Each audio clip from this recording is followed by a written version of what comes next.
Hello friends, welcome back to my channel Rashmi's food corner. कैसे हैं आप सब? तो दोस्तों, क्रिसमस आने वाला है तो क्रिसमस केक तो बनना ही है। तो आज मैं आपके साथ में क्रिसमस फ्रूट केक की सबसे आसान रेसिपी शेयर करूंगी जो शायद आपने पहले कभी नहीं देखी होगी। इसे बनाने के लिए ना हमें अंडा चाहिए, ना कंडेंस्ड मिल्क और ना ही अवन, और यहाँ तक कि ना ही कोई मोल्ड या सांचा। जी हाँ, बिना मोल्ड या सांचा के हम डायरेक्ट इसे सभी के घरों में आसानी से मिलने वाली कढ़ाई में बनाएंगे। और इसलिए अंत तक जुड़े रहिएगा और देखिएगा कि ये केक कढ़ाई में बेक होने के बावजूद बहुत ही बटरी और सुपर सॉफ्ट, सुपर फ्लफी बनकर तैयार हुआ है। तो चलिए बनाते हैं।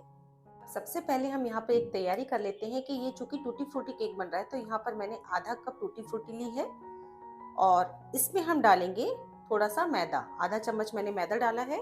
इसको अच्छे तरीके से मिक्स करेंगे। तो ये एक काम इसलिए करते हैं हम, क्योंकि क्या होता है कि अगर यूं ही हम टूटी फ्रूटी डाल देते हैं केक में तो वो बॉटम में जाके सेट हो जाती है। तो उससे बचने के लिए अगर हम इसके ऊपर थोड़ा सा मैदा स्प्रिंकल कर देते हैं तो ये टूटी फ्रूटी इवनली स्प्रेड रहती है पूरे केक में, बराबर से सब तरफ फैलती है, नीचे बॉटम में तली में जाके नहीं जमती है। तो ये सबसे पहले हमको ये प्रोसेस कर लेना है। तो आज हम जो केक बना रहे हैं वो हम बनाएंगे डायरेक्ट कढ़ाई में। तो ये कढ़ाई, इस तरह की कढ़ाई जनरली सभी लोगों के घरों में होती है, चाहे इसमें हैंडल लगे होते हैं उससे भी कोई फर्क नहीं पड़ता। ये बिना हैंडल की कढ़ाई है। तो मैं आज बिना हैंडल की कढ़ाई में केक बनाना बता रही हूँ आपको। कोशिश करिएगा कि कढ़ाई जो होगी वो थोड़ी सी मोटे तले की हो, और अगर मोटे तले की नहीं भी है तो उसका भी क्या सोल्यूशन है वो भी मैं आपको आगे बताऊंगी। तो ये मैंने एक कढ़ाई ले ली है जो मेरे रेगुलर यूज की है। इसको हम अच्छे तरीके से ऑयलिंग करेंगे।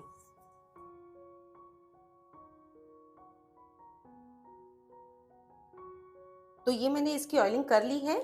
और अब ऑन द सेफ साइड मैं इसके ऊपर क्या कर रही हूँ, बटर पेपर लगा रही हूँ। लेकिन बटर पेपर लगाना एकदम ज़रूरी नहीं है। अगर बटर पेपर आपके पास में नहीं है तो आप इसके ऊपर ऑयलिंग करने के बाद मैदे की डस्टिंग कर सकते हैं, यानी कि मैदा इसके ऊपर, कढ़ाई के ऊपर छिड़क सकते हैं। ऐसा करने से भी जो केक है वो कढ़ाई के तले पे नहीं चिपकेगा। और अब बटर पेपर इसके ऊपर लगाने के बाद ऊपर से भी मैंने इसके थोड़ा सा ऑयल लगा लिया है। तो ये तैयारी हमारी हो चुकी है। अब अगली प्रोसेस में चलते हैं। केक बनाने के लिए सबसे पहले लेंगे हम ये बटर। बटर रूम टेम्परेचर पर होना चाहिए, इस बात का ध्यान रखिएगा, क्योंकि अगर रूम टेम्परेचर पे होगा तभी वो अच्छे तरीके से विस्क किया जा सकेगा, और क्योंकि इसको हमको विस्क करना ज़रूरी है। अच्छा, मैं यहाँ पे ये भी बता दूँ आपको कि आप चाहें तो यहाँ पर बटर की जगह पे ऑयल का भी इस्तेमाल कर सकते हैं, पर चूंकि अगर हम बटर यूज़ करेंगे तो उसका जो टेक्सचर आता है केक का वो बहुत ही क्रीमी क्रीमी और बहुत टेस्टी आता है। पर ये आपकी चॉइस है, अगर आप चाहे तो ऑयल का भी यूज कर सकती हैं। और अब इसको हमको बहुत अच्छे तरीके से बीट करना है, कम से कम 3 से 4 मिनट तक, ताकि ये जो येलो कलर है ये बिल्कुल व्हाइट कलर में कन्वर्ट हो जाएगा। और जितना हम ज़्यादा बीट करेंगे उतना इसमें एयर ट्रैप हो जाएगी, और जो हमारा जो केक बनेगा वो बहुत ही फ्लफी बनकर तैयार होगा। तो अगर आप सारे प्रोसीजर्स को फॉलो करेंगे तो केक बहुत ही बढ़िया बनेगा। तो ध्यान रखिएगा, सारी चीज़ें केक में जो भी इस्तेमाल करेंगे हम वो रूम टेम्परेचर पे होनी चाहिए। इसको 2 से 3 मिनट तक हम बीट कर लेंगे। तो ये बटर को मैंने लगभग 2 से 3 मिनट तक अच्छे तरीके से बीट कर लिया है। देखिए इसका कलर पेल येलो हो चुका है। और इसमें मिलाएंगे अब हम ये 2/3 कप चीनी। तो इसको मैंने मिक्सी में पाउडर कर लिया था, और पाउडर फॉर्म में ही हमको केक में इस्तेमाल करनी होती है। इसको भी अब हम कम से कम 2 से 3 मिनट तक अच्छे तरीके से बीट करेंगे। अच्छे तरीके से इसको हमको फेंटना है। तो मैंने आपको पहले भी बताया कि जितना ज़्यादा हम इसको बीट करेंगे या फेंटेंगे उतना ज़्यादा इसमें एयर जनरेट होती है, और एयर जनरेट होगी तो हमारा जो केक होता है वो बहुत ही सॉफ्ट और फ्लफी बनता है। इसलिए ये प्रोसेस करना बहुत ज़रूरी है। तो इसमें कोई जल्दीबाजी मत करिएगा। इसको कम से कम 2 मिनट तक हमको बीट करना है।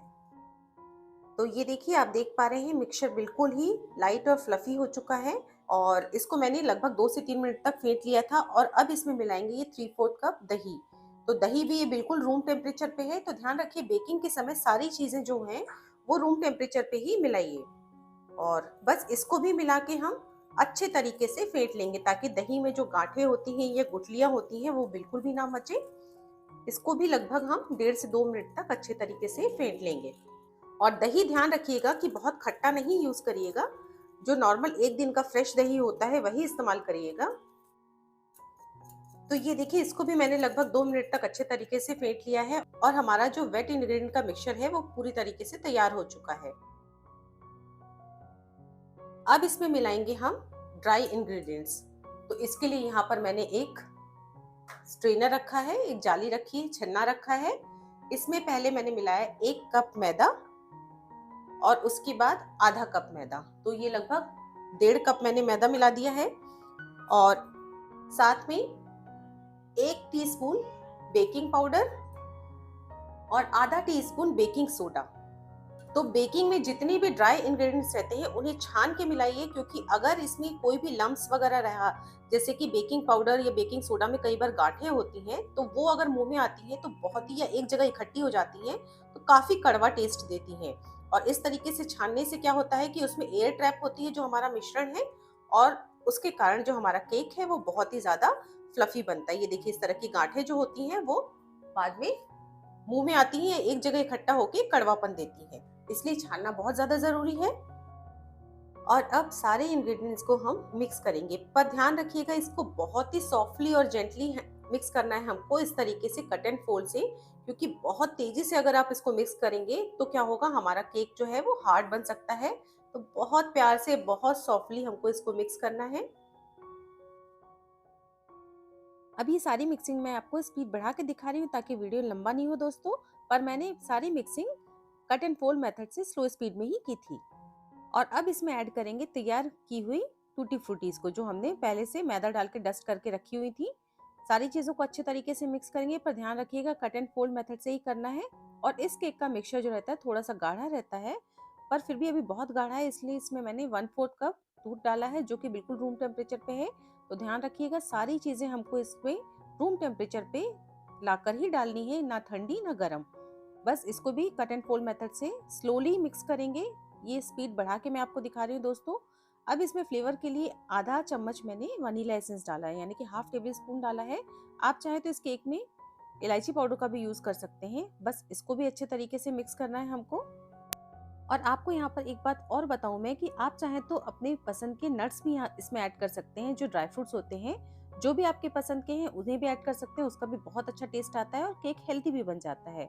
तो इस तरीके से ये हमारा केक का बैटर बनकर तैयार हो चुका है। फटाफट से हम इसको हमारी कढ़ाई में ट्रांसफर करेंगे। और चलिए, अब सारे मिश्रण को फटाफट से हम इस कढ़ाई में ट्रांसफर कर लेंगे। तो इसीलिए कढ़ाई में पहले से ऑयलिंग या बटर पेपर सब कुछ प्रिपरेशन करके रखनी चाहिए, ताकि बाद में कोई प्रॉब्लम नहीं आए, क्योंकि इस स्टेज पे हम बिल्कुल भी डिले नहीं कर सकते, हमको फटाफट से कढ़ाई में ट्रांसफर करना है। तो ये देखिए, ये सारी चीजें मैंने इसमें डाल दी हैं और इसको अब फटाफट से हम लेवल भी करेंगे, क्योंकि इसका जो मिश्रण होता है थोड़ा सा गाढ़ा होता है, इस केक का थोड़ा सा थिक होता है। हल्का सा टैप करेंगे और उसके बाद ऊपर से थोड़ी सी टूटी फ्रूटी और डालेंगे। तो यहाँ पर अगर आप नट्स डालना चाहते हैं तो नट्स से भी गार्निशिंग कर सकते हैं। तो चलिए, अब इसको फटाफट से बेक करने की प्रोसेस में चलते हैं। आज इसको बेक हम डायरेक्ट गैस के ऊपर करेंगे, तो सबसे लो फ्लेम वाले बर्नर पे मैंने इसको चढ़ा दिया है। आप भी ऐसा ही कीजिएगा।